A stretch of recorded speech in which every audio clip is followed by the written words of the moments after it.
Hello friends, ഇന്ന് നമ്മൾ എത്തിയിരിക്കുന്നത് ജിന്നു പള്ളി എന്ന് പറയുന്ന സ്ഥലത്താണ്. ഈ പള്ളീൻ്റെ പ്രത്യേകത എന്താണെന്ന് വെച്ചാൽ, ഒരു ദിവസം കൊണ്ട് ജിന്നുകളാണ് ഈ പള്ളി നിർമ്മിച്ചതെന്നാണ് ഇവിടുത്തെ ഒരു എന്താ പറയുക, എല്ലാവരും പറഞ്ഞു വേണ്ടിയിട്ടൊരു അറിവ്. അങ്ങനെയാണ് എല്ലാവരും വിശ്വാസം. അപ്പോൾ ഒരു ദിവസം കൊണ്ടാണ് ഈ പള്ളി നിർമ്മിച്ചത്, ജിന്നുകളാണ് നിർമ്മിച്ചതെന്നാണ് വിശ്വാസം. അങ്ങനെ തന്നെയാണ് നമ്മൾ അന്വേഷിക്കുമ്പോഴൊക്കെ പറയുന്നതും ഇവിടുത്തെ ചരിത്രമായിട്ടൊക്കെ നമ്മൾ അറിയുന്നത്. അപ്പോൾ നമുക്ക് ഈ പള്ളി ഒന്ന് കാണാം. അങ്ങനെ നമ്മളെ യാത്ര ഏറുവാടിക്കടുത്ത് കീഴക്കര എന്ന സ്ഥലത്തേക്കാണ്.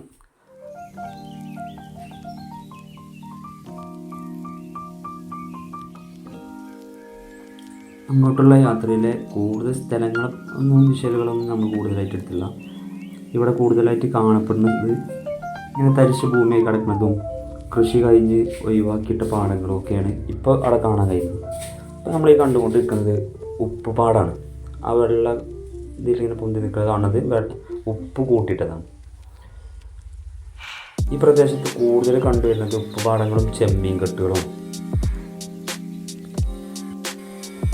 ഇതാണ് കീഴക്കര ജിന്നുകൾ ഒരു ദിവസം കൊണ്ട് നിർമ്മിച്ച പള്ളി എന്നറിയപ്പെടുന്ന സ്ഥലം. ഇത് കാണുന്നത് അവിടുത്തെ ഒരു മക്കാമാണ്. അതിൻ്റെ വലതുഭാഗത്തായിട്ട് നമ്മൾ കയറി ചെല്ലുമ്പോൾ വലതുഭാഗത്തായിട്ട് സ്ഥിതി ചെയ്യുന്ന ഒരു മക്കാമാണ് നമ്മൾ കണ്ടത്. ജിന്നുകൾ പൂർണ്ണമായി ഒരു ദിവസം കൊണ്ട് നിർമ്മിച്ച എടുത്ത പള്ളിയാണെന്നാണ് ഈ പള്ളിയെക്കുറിച്ചുള്ള ഒരു വിശ്വാസം. പള്ളിയുടെ കൂടുതൽ വിഷയങ്ങൾ നമുക്ക് നേരിട്ട് കാണാം. ആരും വീഡിയോ സ്കിപ്പ് ചെയ്യാതെ ഫുള്ളായിട്ട് കാണും. സബ്സ്ക്രൈബ് ചെയ്യാതെ കാണുന്ന ആളുകളുണ്ടെങ്കിൽ സബ്സ്ക്രൈബ് ചെയ്തുകൊണ്ട് ഞങ്ങളെ സഹായിക്കാം. കൂടുതൽ അതിമനോഹരമായ സ്ഥലങ്ങളെ വീഡിയോസുകളുമായിട്ട് നമ്മൾ വന്നുകൊണ്ടേയിരിക്കും. എല്ലാവരും സഹകരിക്കണം, മാക്സിമം സപ്പോർട്ട് ചെയ്യണം കേട്ടോ.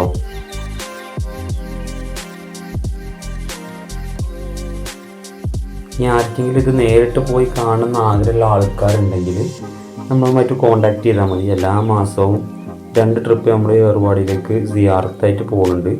അപ്പം അങ്ങനെ നേരിട്ട് കാണാൻ താല്പര്യമുള്ള ആളുകളുണ്ടെങ്കിൽ നമ്മളുമായിട്ട് കോണ്ടാക്ട് ചെയ്തോളൂ. ഒരാൾക്ക് 2500 റുപ്യാണ് വരുന്നത്. അതിൽ റൂം, ഫുഡ് എല്ലാ ചിലവുകളും അതിൽ ഉൾപ്പെടും. പരിചയസമ്പന്നരായ അമീർമാരും നേതൃത്വത്തിലായിരിക്കും നമ്മുടെ ഈ യാത്ര.